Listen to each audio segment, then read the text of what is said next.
Hi friends, నేనైతే evening school నుంచి వచ్చాక మా సార్కి నాకు టీ అయితే పెట్టాను. అలాగే మా పిల్లలకైతే బూస్ట్ పాలు అయితే కల్పిస్తున్నాను. ఇంకా మా పాప అయితే కరాటీకి వెళ్ళడానికి అయితే రెడీ అయిపోయిందండి. 6:15కి ఉంటుంది తనకు. చూడండి ఎంత ఫాస్ట్గా తాగేస్తుందో మా పాప. వేడిగా ఉన్నాయి పాలు, ఇంకా ఆగకుండానే తాగేస్తుంది. కరాటీ అంటే అంత ఇష్టం తనకి. కరాటీకి వెళ్ళడానికి అయితే ముందు రెడీ అయిపోతావు. స్కూల్కి అయితే ఎంత లేట్గా రెడీ అవుతావు? ఏది కరాటీకి 1-2 నా ఇప్పుడు చూడు స్కూల్కి వెళ్ళేటట్టే రెడీ అయ్యింది కదా.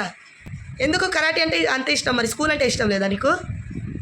మా వికీ గాడైతే అలిగి మూలను కూస్తున్నాడు. ఆయన కోసం అయితే ఇక్కడ బూస్ట్ పాలు నేను తాగాల. వికీ నీ బర్త్డేకి ఏం కొనియను. ఇంకా మేమైతే మా వికీ గారి బర్త్డే కోసము వాల్యూ జోన్కి అయితే వెళ్తున్నాము షాపింగ్ చేయడానికి. వేడిగా ఉంది. అక్క కొనిపించాలా నీకు షూస్?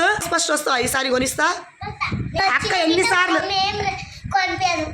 నువ్వు ఏం కొనియట్లేదా? నీ బర్త్డేకి 3 జతల బట్టలు కొనిచ్చిన.